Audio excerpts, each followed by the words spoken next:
Hey guys, V-Man with the Pizza Roll Diaries, and with me today is my good friend Randy. Randy, how are we doing, brother? I'm doing great. How are you?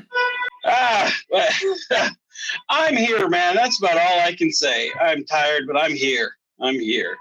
So it's been a while since we've chatted, man. How have you been lately? Getting old. Uh, doctor gives me another 10, 15, 20 years. I don't know. I'm doing all right for an old guy. Good I'm deal. yeah. I've still got a lot of spring in my step. And Good deal, man. yeah, Well, last time we had chatted, you guys had switched over command of the Dominion to a new captain. So, and if I'm not mistaken, you guys have done a couple of shoots since that transfer of command. Am I right? we've done 3 shoots, but only one of them is for Dreadnought Dominion. We've got one episode in the can for Dreadnought Dominion, and one episode for Warbird Valdor, and one episode for Project Runabout. And we're going to release them in the reverse of that order. So Runabout comes first, and we've got that about 90% edited. We still got to get the CGI and then just tweak it a bit, and but it's coming along really nice. And Warbird Valdor, we've got a rough draft of it, and then we haven't really started on the Dreadnought Dominion yet at all. But the stories in them, while it's not one big long story that spans 3 episodes, they do connect. That's like one's a sequel, and one's a sequel and a prequel or whatever, and so they've got to be released in the correct order, or they won't make any sense. So, what's it like? You've taken more of a behind the camera type role on a lot of these projects. What's it been like doing that? Because as far as I've known you, you've always been kind of behind the scenes and running things, but you've taken more of a hands-on approach and not been as much in front of the camera. And am I right? Yeah. Well, my character Denson, since I wrote the scripts, I took it easy on myself. Not only gave myself 2, 3, or 4 lines in each episode, except when it came to that last episode where we did the change of command. I said, all right, this is Denson's last big hurrah. So let's pull out all the stops, and Denson got to do all the things he never got to do before. So in all those episodes, Denson never got to use the transporter. I mean, he may have, but it was never on screen, So Denson just transported the crap out of that episode. He was back and forth all over the place on the transporter in that episode. Plus, we had the time weapon, which sent you forward or backwards into time, and that was poof, and you were wherever you're supposed to be. So I transported that way 2 or 3 times. So Denson just was all over the place in that episode. And then Denson got to be the one that came up with the big idea, the plan to solve the problem.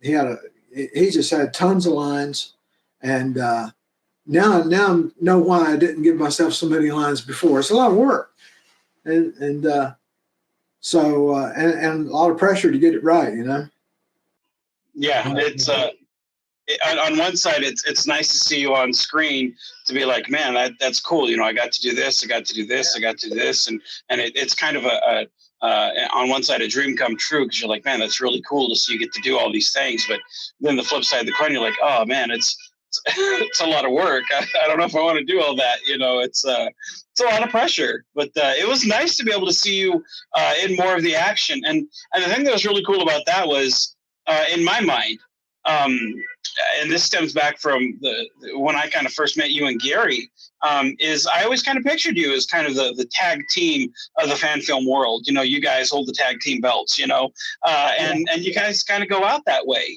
tag teaming until the very end, and I loved it, and seeing you guys in the dress uniforms that you guys had created for yourselves. I thought they looked very sharp on you guys. In fact, I used the thumbnail that I'll be using for this video is of you in your dress uniform, because I thought that looked so slick, because we've seen you a million times in the TOS uniform, and I almost used the one of you as the vice president in your bow tie, because I thought that was so slick. But I thought for this one, I thought I'll use the dress uniform that you guys had created, because you just look so slick in that, and I thought that was a wonderful use of the Into Darkness uniforms that had come out. In the next Dreadnought Dominion, I get to wear a Mirror Universe shirt. So after that, we'll just have a whole collection, the mini shirts of Denson. It's just we got the 2 or 3 different eras of the regular show, and then the Mirror Universe, and then some civvies and all kinds of stuff. The only one I think that you and I won't be able to wear are the Mirror Universe crop tops. I think that's where you and I will have to draw the line. I don't think I would work in a wraparound either.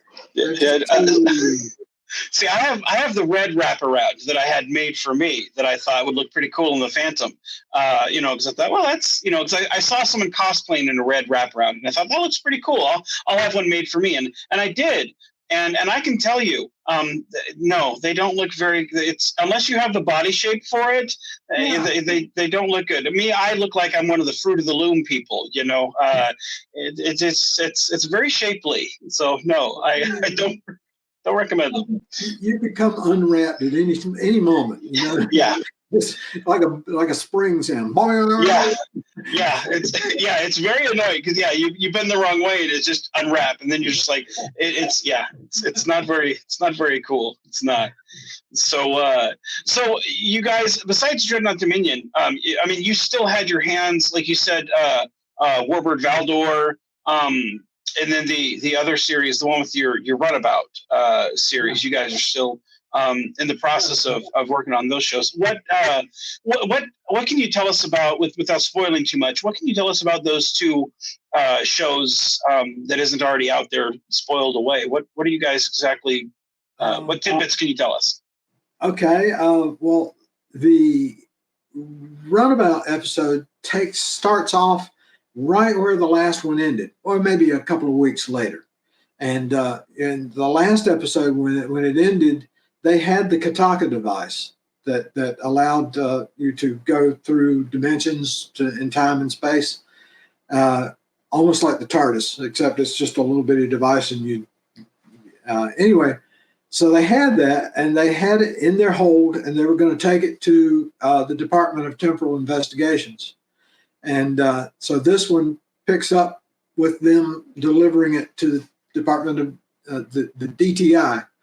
And so when they get there, something happens to the Kataka device, and it gets stolen from them. And it gets stolen, actually. I shouldn't tell all this much about it, but it ends up with Warbird Valdor. They get a hold of it. Then they have a run-in with the Dreadnought Dominion, and that sort of spans both episodes. There's even a couple of scenes that get repeated, in both episodes. So in case you didn't see them in the right order or something, you wouldn't be totally lost. Mm-hmm. And then it picks up in the 3rd episode with the Dreadnought Dominion getting the device, and they end up getting not only transported to a different time and place, but to a different universe, and like the Mirror Universe. And their episode is them trying to get back out of the Mirror Universe and get back home to their regular universe, the Prime Universe. Mm-hmm.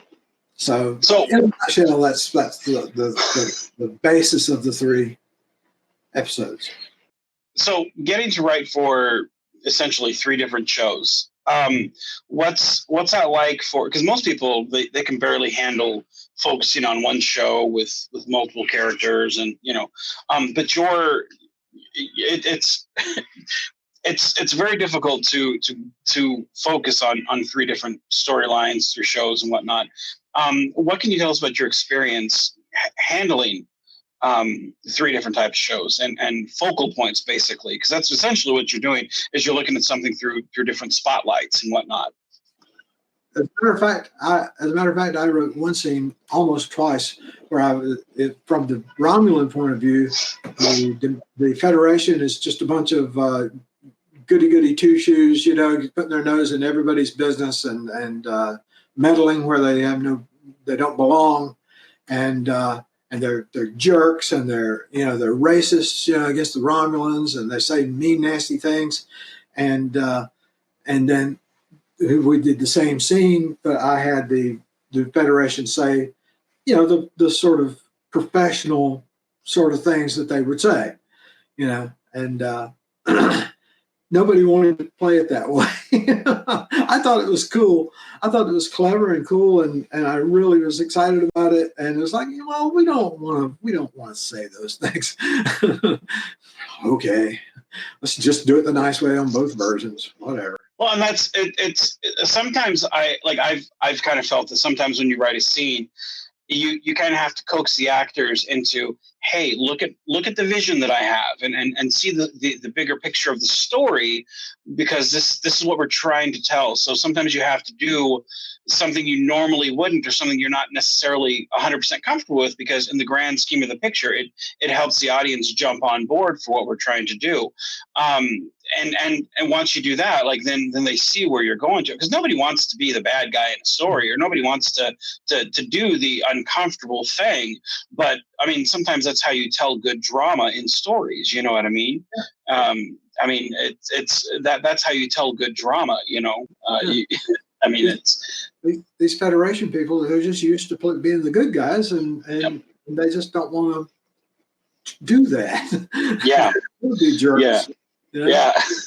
Well, and especially when it's seen through the lens of the Romulans or somebody else, and they're like, and this is how we see it. I mean, you can look at it one way and be like, oh, this is misinterpreted as this way, and those type of conversations would be so fun to see, especially how it's misinterpreted from another alien racist perspective. It seems like it'd be. Go ahead. The way I look at Warbird Valdor is, it's almost like the premise is this: what if on Romulus and Remus and their planets, they have their own Star Trek show that that came out in 1966, and they had their own version of Star Trek. Star Trek doesn't exist. They had their show. That's the equivalent of Star Trek. It would be their ships flying around, and Federation would be the bad guys, and everything that they did would be understood. They understand why they're doing things the way they do it, so they have a reason for that. And actually, just recently I had it explained to me by one of our resident Romulan experts. That the Romulans had been separated from the Vulcans for 1,000 years. And during that 1,000 years, I don't know if it was the Vulcans, but somebody was chasing them all around the galaxy, beating their butts every chance they got. And they got an attitude after going through all that. And that's why they're the way they are. That's why they're so, paranoid and stuff, That's probably would explain why they're so closed off from everybody. Don't come in, leave us alone. Yeah. That would explain a lot of and that looking at things from another culture's perspective. Take the trouble with tribbles for the ending of that. Although it's funny from our perspective because we beam a shitload of tribbles over to the Klingon ships.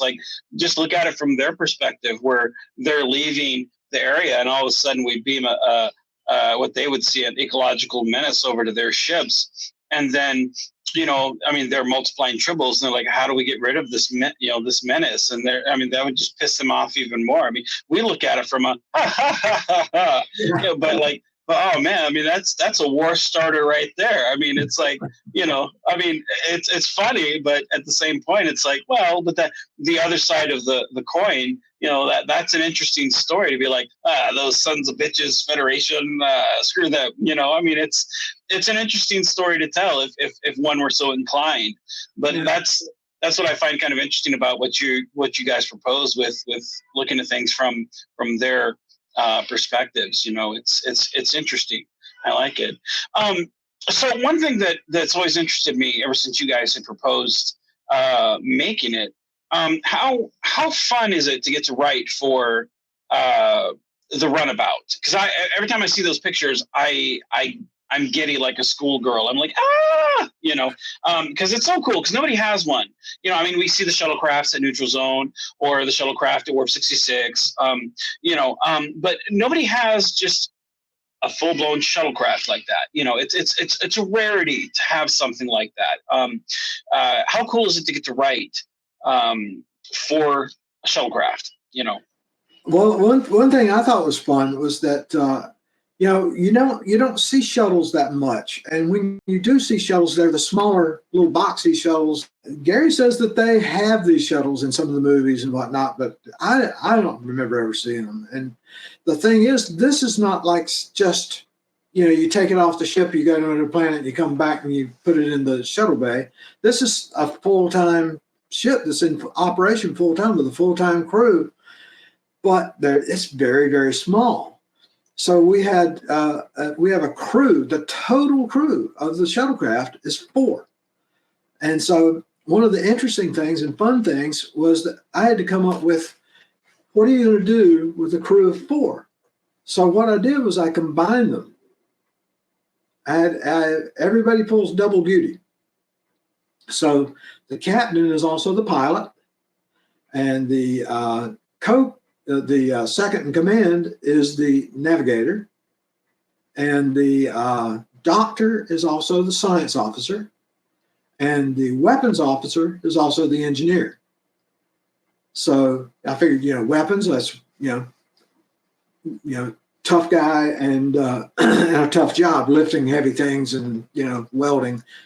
I know women can do it. Women can do it easily. No problem at all. But you just tend to think of big guys, big burly guys. So we've got Sergei Yuzakov, who's a great big fellow.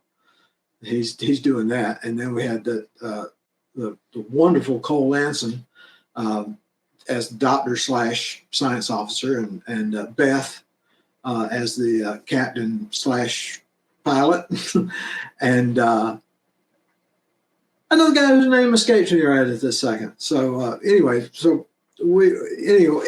that was fun coming up with what do these 4 people that are the total crew of the ship do?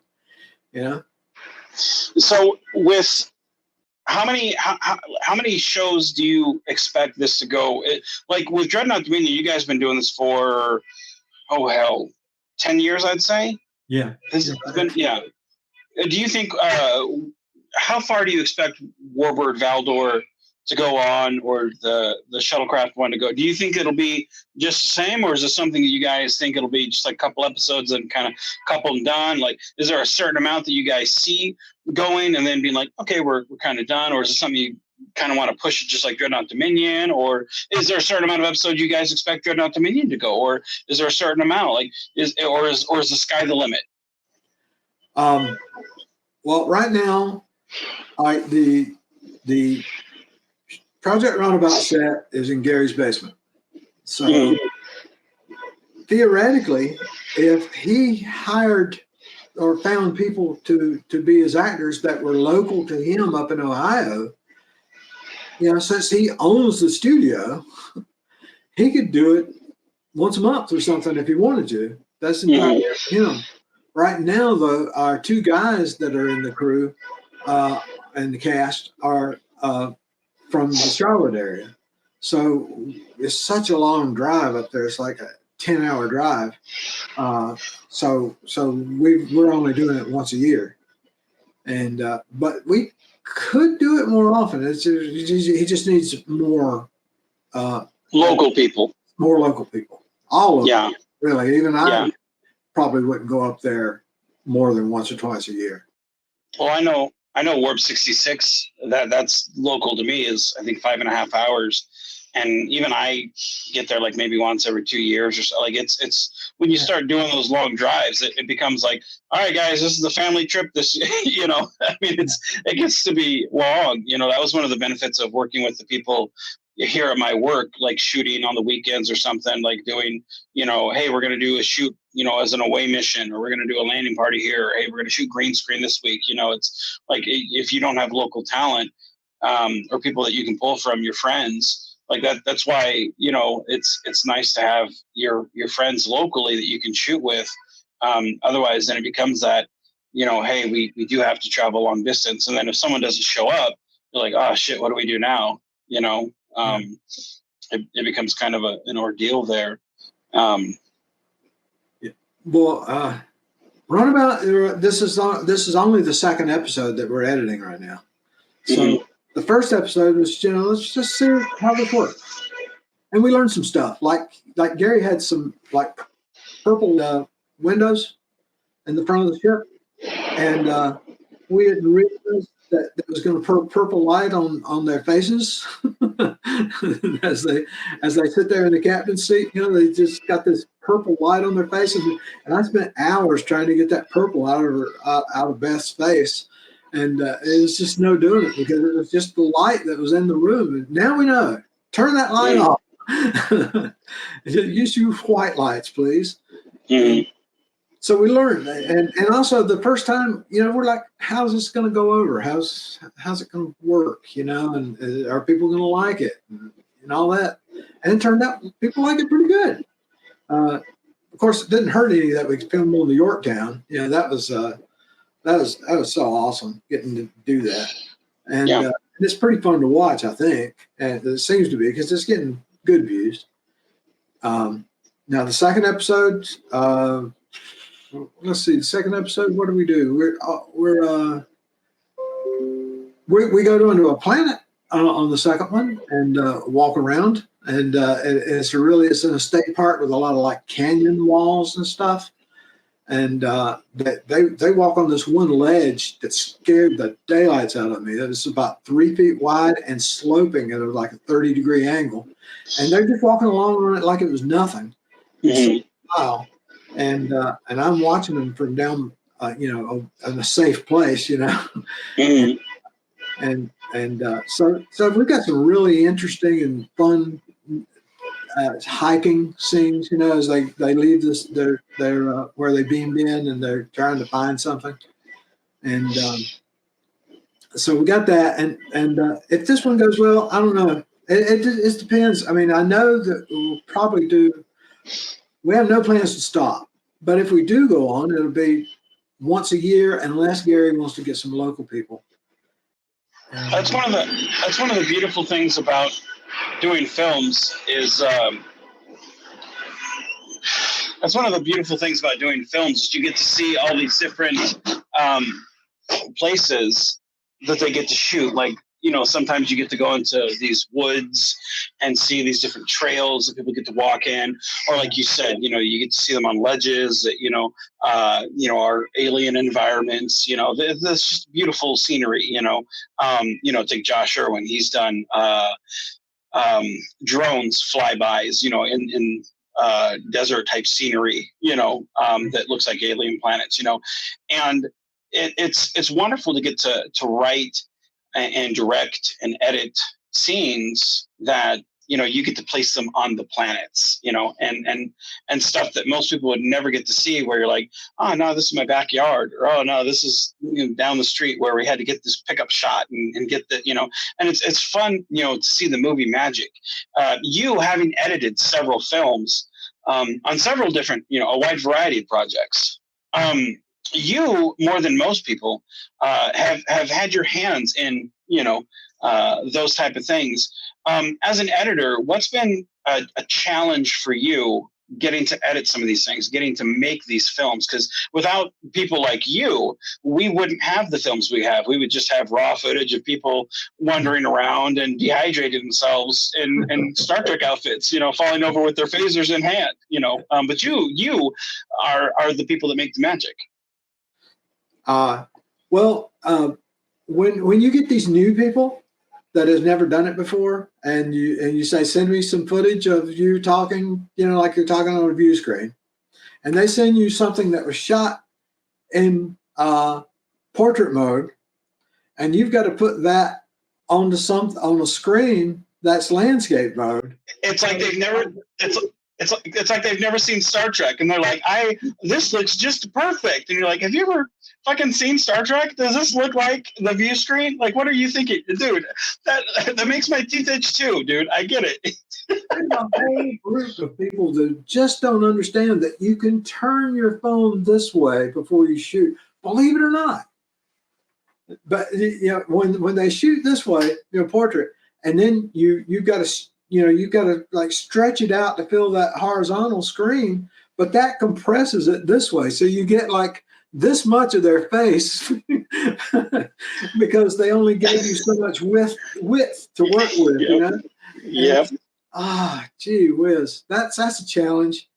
And sometimes it's just challenges for different reasons. Like a lot of noise, to get rid of in an exterior scene, birds chirping and cars going by, things like that. And it's actually fun to me. It's like solving a puzzle. How do I make this work? Remember the scene where the Klingon is swinging his weapon and hitting the lady in the back a few episodes ago? Yeah. Or what were yours? It was. I forget which one it was, but yeah, it was the one where we actually had two versions of that film. We had the silly version. Yeah. Yeah. So that was kind of fun. I think on that one, like I love the fact that you like, because the thing I didn't want was I didn't want to put two of the same movie out. I didn't want to put one on Joey's channel and then put the same film on my channel, because it's like then you're dividing the audience. Yeah. But for me, like, I'll go buy two copies of the same movie if there's like a special edition. Like Batman v Superman came out, and then Batman v Superman the special edition came out, and I was like, oh fuck it, I'll buy the same. I don't mind, it's fine. So I was like, man, let's give Joey the serious one, because Joey, this is something he can stand by, be proud of. Here you go, Joey. And then fuck it, let's go to town, because I mean, we all know the like, we had a bunch of fun making this, and we were all silly and goofy making this, and to hell with it. Like I at this point, like, I've made 150 films. I don't care. I'm not taking myself too serious. Let's have some fun with this. So I sent you these silly songs, and you're like, hey, how about if we put these circling stars on this, and can I do this? I'm like, go to town, dude. Do what you do, man. Like, I love it. Let's do it. And I loved your choices on what you did, and it was such a great. I mean, we don't have millions of views like some people, but I'm like, man, it makes my kid laugh, so I'm happy. I mean, that was fun. That was really, really fun. Both of them were fun, but that's for different reasons, Yeah, well, I mean, what type? I mean, anyone that critiques that film, it's like, look, dude, we literally have X's drawn over the dead, red shirt's eyes. I mean, how can you critique that film? We're basically a Looney Tunes Star Trek fan film. How can you critique us? And when he shot the lady to get her out of her misery, instead of a laser phaser sound, in fact, we use a fart. Yeah. I mean, how can you be mad at that? It's like it's such a fun film. It's great. I love that, because like stuff like that you get to just tell your friend, like, hey man, go to town, like, make it your own, dude. Like, there is no. You will not be told no on any of this stuff. Just have fun. Because I don't think I told you no on anything. You're like, hey, can we do this? I was like, yep. As long as you do this, this, and this, I don't care what you do. And it was great. I loved that. It was such a fun film. But yeah, no, you talking about them shooting on the tall, camera. It's like, oh, and it never fails when you tell me, like, make it like the view screen, and they're like, okay, no problem. What? Like, I love the lack of listening to direction, and you feel bad for asking them to do it again, because it's like, oh, all right, we'll make do. Because at this point, like, all of us, you, me, my editor Trey Narr, my Greg Mitchell, Dave Cabbage, like, all of us have dealt with everybody shooting tall. So we're just like, oh, let's put it on an L cars and we'll put buttons on the side. There we go. Yeah. You make it look like it's on some sort of screen on a console or something. Yep. And we can use it in the portrait mode and put stuff inside it. Yeah, that actually worked out pretty good. Yeah, like we've all figured out how to work past the lack of listening. It's great. Yeah, it's like I said, it's like working out a puzzle. Just figuring out how am I going to solve this? How am I going to make this look decent? See, and what's funny is like sometimes I'll shoot something and I'm like, oh, that didn't turn out like I wanted it to. Oh man, it's too dark now. I can't get the shot I wanted. Oh well, I'll just send that off to Randy. That's a Randy problem. Oh man, I hope this isn't the thing where he's like, man, fuck you, fat man. I'm not working anymore. Hell with you. But you guys are always so great. I love the fact that whenever I'm like, hey man, can you help me out? You're like, oh yeah, I'll get you, man. It's cool. Like you guys honestly are the people that keep fan films going, because you guys, like, the generosity of spirit and the creativity you guys come up with of, hey, I can't do this, but how about we try this? And it's just like you guys really create a lot of wonderful looking stuff. That and the CGI people, I mean, it's just like, wow. And thinking like 20, 30 years ago, we were working with, ships on a string, just, I mean, we've come a long way. It's wonderful. Yeah, the technology and stuff today has just opened it up where anybody, literally almost anybody with anything that'll record video, can make a film. Yeah, you get Blender and you start if you take the time and you have the time to sit and learn it. I'll be honest, like I don't have the patience, I don't have the skill, I'm like don't have the time. Like I leave that to people more talented than I am. Just like editing, I tried to give my hand at doing that, and I was like, I'm not an editor. Like I know what looks good, I know what I want in a film, but I'm not an editor. I can't do that. I can't do it. You and Greg and Traynor and Dave, and like I can't do those things. So you guys are way more talented than I am. You guys. I can't do that. I can give you guys, and you guys make me look better than I actually am. So a lot of credit there, a lot of credit, But so yeah, so there's a lot of guys out there that are way better than I am too. But it's fun trying and getting better and better all the time.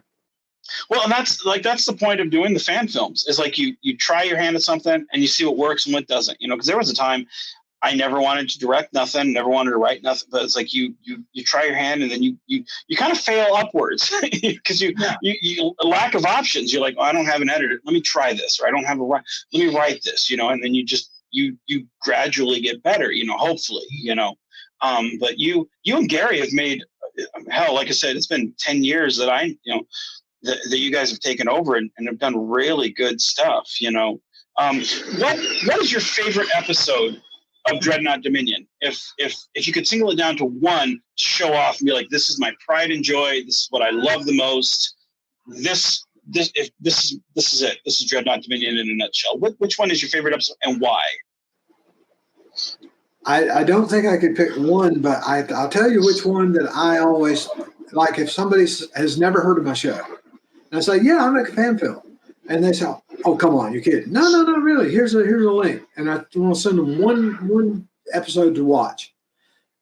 Generally, I will send them The More Things Change. And it's mainly because, well, the acting is pretty good. The story is pretty good.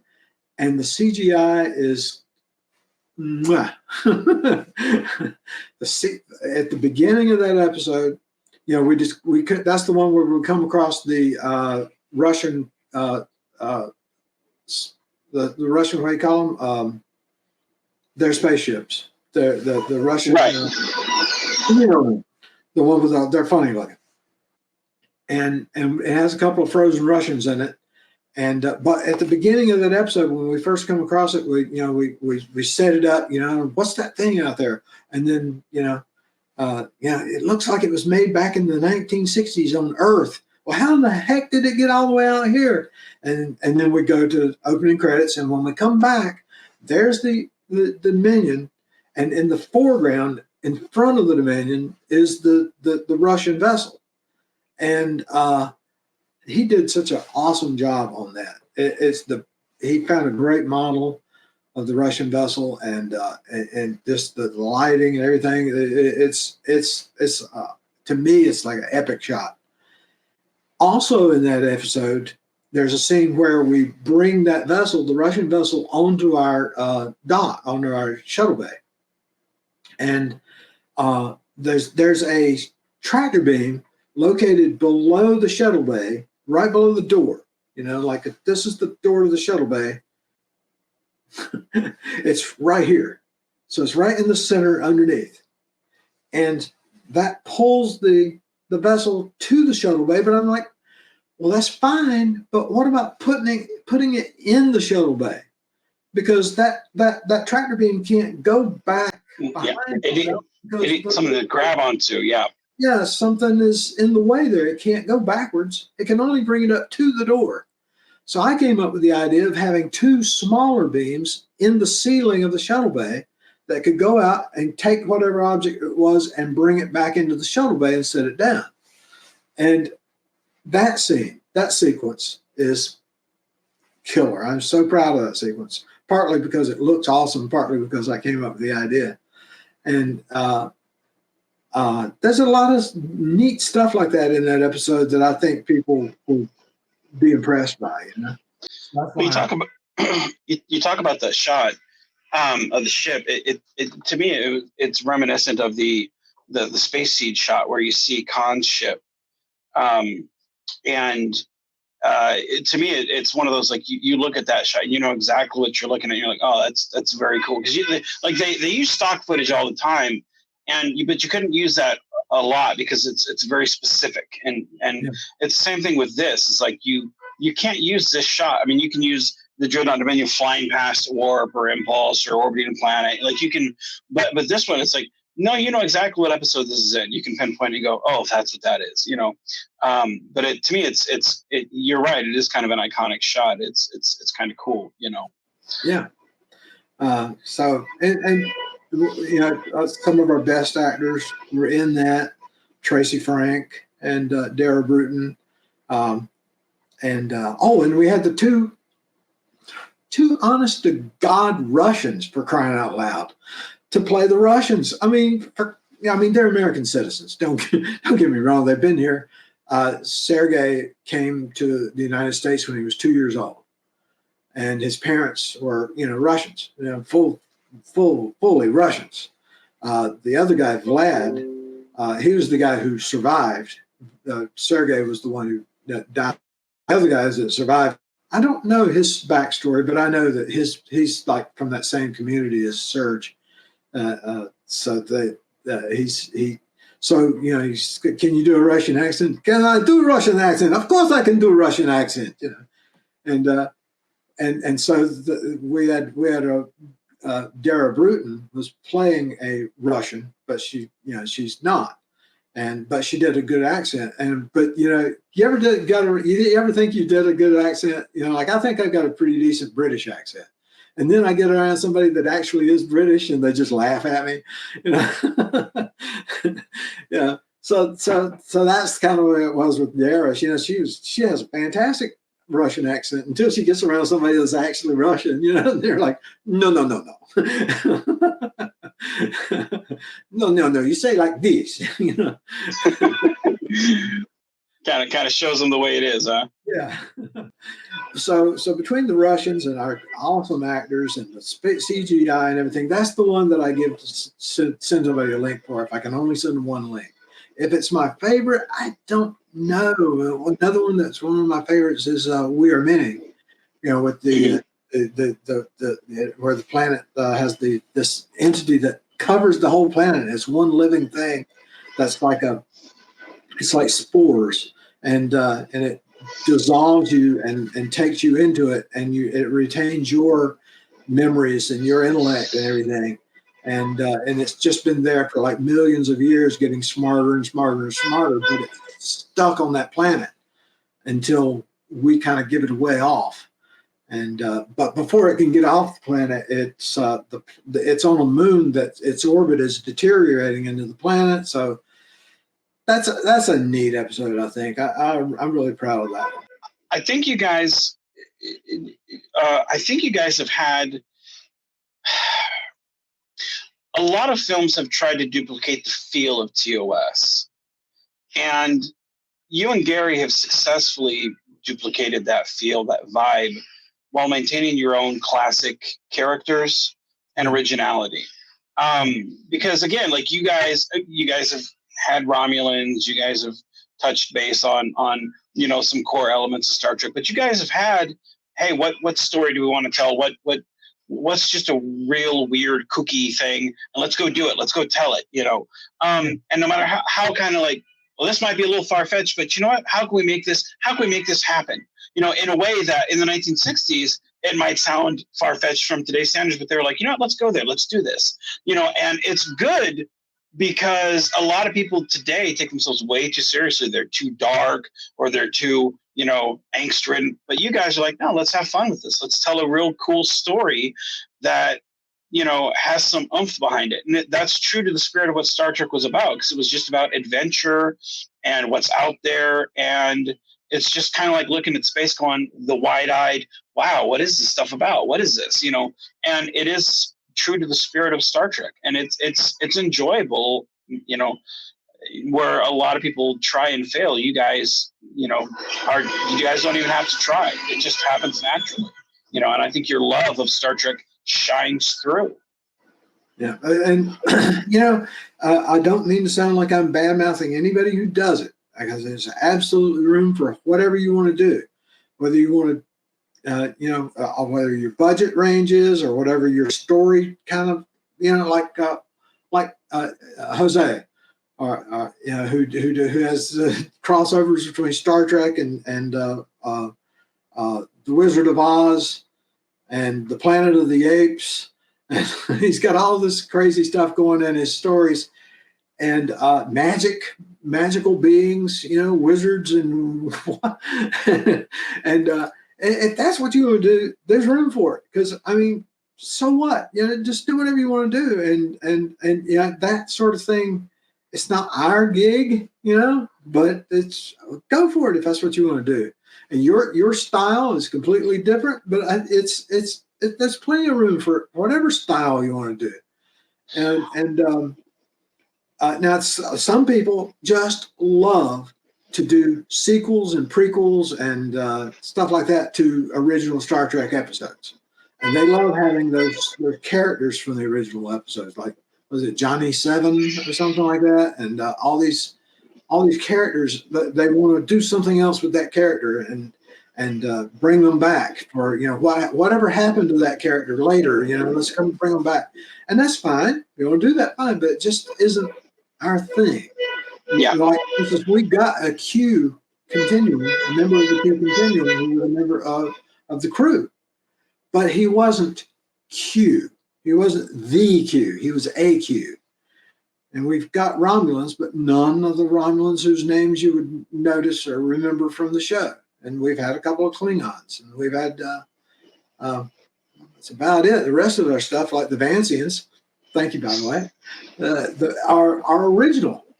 Yeah. So you've niched out your own little corner of the Trek universe, and that's what, like, you bring up Jose. That's again, like, I would never do the Dorothy thing, because I'm like, what is this? That's wow. But that's his niche of the Star Trek universe. Like, that is, like, I know Drew, he's one of my best friends, and he loves it. He's like, dude, this is my crack. I love it, and for, but then there's super serious, Star Trek filmmakers out there that are just so, everything's dark and brooding, and it's like, whoa, that's okay. That's their niche, and that's what I love about fan films, is like, we all get to take our creativeness and carve out a little spot in Trekdom and go do it. But, and the thing that I love even more than getting to do, our little version of Trek, is the fact that we've all played in each other's sandbox. It's not uncommon to see George Cayenne and in a Vance film, or me in a Dreadnought Dominion film, or a Jose in a an Avalon film or something, or Josh in a Alec Peters film, or something. Like, for us all to cross over if we need to, if we need a captain or something, like, we all play in each other's sandbox because, we all are, if not friends, we're friendly, and I like that because it's, we are one fleet, and that's what fan films should be about, is just friends helping friends, accomplish that goal. I like that. I like that a lot, Well, the way I look at it is that every chance I get to get in front of a camera is another chance to improve, to build on my skills, and well, that goes for the backside of a camera too. The best way to get good at something is to do it and do it and do it and do it. Yeah. And so, like that film we were talking about a while ago, that there were the two versions of the silly version and the serious one. That scene I did in that film is one of my favorite scenes I've ever done in anybody's film, really. I was just a civilian, retired Denson who was sitting there building his little metal model at his table, and I get a phone call and take it, and I really felt good about that scene. I felt like I was really natural and conversational, and it didn't look like I had memorized anything or was reading anything. I was just being. You were just you. Yep. You were in the moment. Yeah. And well, yeah, I couldn't have done that 10 years ago. Well, and that's like the thing is, like, and I think the people use the term legend far too often. But I do consider people like you, people like Gary Davis, people like, Joe Sapita, people like George Kyan, I do consider them living legends, because it's like we have paved the way for a lot of people who are coming lately to, do some of these fan films. There's a lot of things that we, have set up that they weren't doing back when we first started. A lot of the things we've done have kind of paved the way, and I love the hell out of you and Gary for what you guys have done on Dreadnought Dominion, and now with Warbird Valdor and the Shuttlecraft series that you guys have. Like, I mean, you guys are continuing to this day, whether it's in front of or behind the camera, to continue to inspire people to, hey, make your trek and make it your own, and that to me is hugely inspirational. So before I cut out, I want to thank you for coming on and BSing with me for a little bit and, hanging out. I always enjoy our chats. And I want to thank you for editing all the stuff you have for me, putting up with my mess that I send you sometimes. You're always a pleasure to chat with and talk to, man. I want to thank you, man. I appreciate it. Right back at you. I enjoy talking about stuff like this. I'll talk your ear off if you give me a chance. And my wife is tired of hearing about it. I understand that, man. I understand that. Well, we'll get you on here before too long, man. We'll get you back on when you guys release another episode or something. We'll get you on and we'll chat. We'll have you on one of the Critical Not Cynicals, and I mean, me, I love to talk fan films with you, and we'll get you back on Peach Roll Diaries before too long. All right, man. All right. You have a good night, man. And for all you guys watching at home, keep on geeking on, guys. Be genuine, be safe, and keep on geeking on.